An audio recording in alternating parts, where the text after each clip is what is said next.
செய்தி சொல்லு நாடும் வேலையெல்லாம் விட்டு புட்டு ஓடி வரேன் நானும். நீ வர வேண்டி உயிர் நித்தமும் தத்தளிக்கும். 1000 வாட்டி மனம் உன் பெயர் உச்சரிக்கும். ராப்பகலாக என்ன வேதனை பண்ணுறியே. பூப்படைஞ்சாலே தூக்கம் போயிடும் பைங்கிளியே.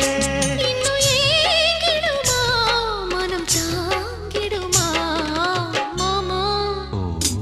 ஏ மாமா உன் பேர நெஞ்சுக்குள்ள பச்சை குத்தி வச்சேன். இடமானே உன் அழக செந்தமிழில் பாட்டா கட்டி வச்ச